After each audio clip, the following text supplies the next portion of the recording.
Heifers look super. Spent a little bit of time out here with them today. You can see they got still plenty of grass here after I turned them out on Friday. They have knocked a little bit out of it, but so did the weather that we got. We had a pretty good little frost here this weekend, so that knocked a little bit out of what was going on. Heifers look super. Look like they're growing like crazy. Still got to get that hair off of them. But otherwise, if you just look at their eyes, no problem with eyes or flies or anything yet. Toward the end of this week, we're going to have to get them through and put some fly tags in their ears and vaccinate them for pink eye. We're a little bit late on the vaccination, but I think with a late cold spring that we've had, probably the later we can stretch this out before we vaccinate them, the longer the protection that we're going to get. Same thing with the ear tags. The longer we can wait until there's a fly problem before we put those tags in, the better off we're going to be. But there's just a really good look at the heifers. G150 right here is just standing about 4 or 5 feet away from me.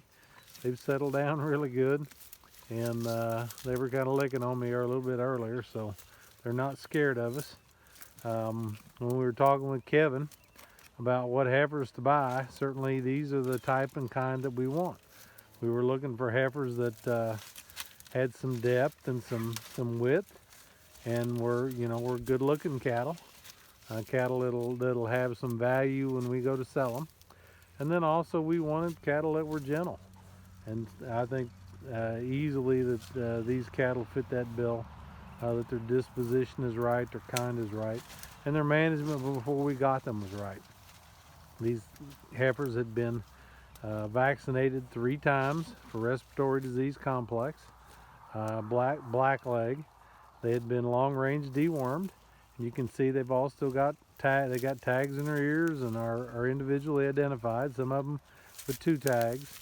And so this is going to be a really good set, and I couldn't be happier with these cattle right now. Just out checking the heifers today. You can see plenty of grass. They've hit a pretty good lick here on this hillside, but a lot of grass left. Main thing I'm checking for today is flies. We haven't put our fly tags in yet, so I want to see what the flies are doing. I don't know if you guys can tell, but we're starting to get a few. They're flipping their ears, and see how that on that heifer right there, she's aggravated kind of quite a bit by those flies. So we'll have to get the corral system set up next week and put some fly tags in. I'm going to look at their eyes really closely today to make sure that nobody's tearing up, and then otherwise just do a head count, just in general health and wellness examination, and off we go. Not sure if you can see that very well, but it's certainly starting to get to be some flies. Okay, see how they got the face flies going on, and it's aggravating them. You can tell it's really aggravating them. So it's time to get a little bit of fly control rolling on these girls. Now remember, they've had long range, and even though it's not labeled for fly control, and anecdotally it appears like there's some resistance or some impact on fly populations, but just looking at that heifer's face, I'd say that she's probably not too convinced that there's limited flies. I have looked at all her eyes. We don't have any eye issues, so what we're looking for is watery eyes. A watery eye kind of gives you an indication that the heifer is having a little bit of issue and some irritation, and so you'll want to keep a close eye on them once they've got once you see a watery eye. The baldy back there with the pink skin, I'm sure you can see the pink skin around her eyes. They're going to be a little bit more susceptible to pink eye issues, and so we've got to keep a really close eye on her.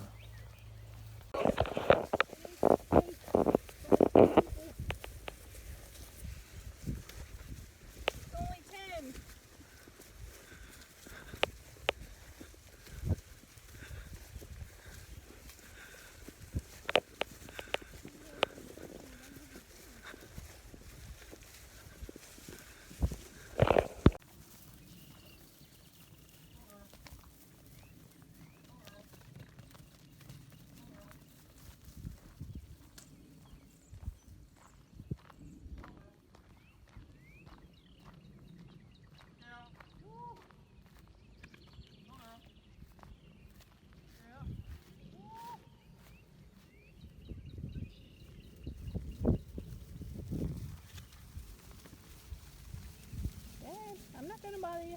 I promise. You guys are gonna be too late to the party.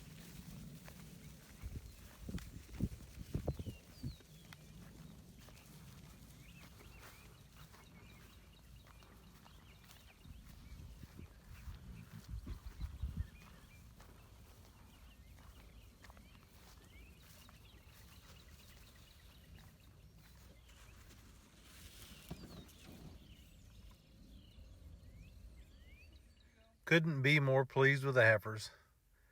Growing well, look fit, certainly gentle, and adjusting to their new environment and their new life on this farm. Thanks for joining us on this episode of I Bought a Farm, Now What?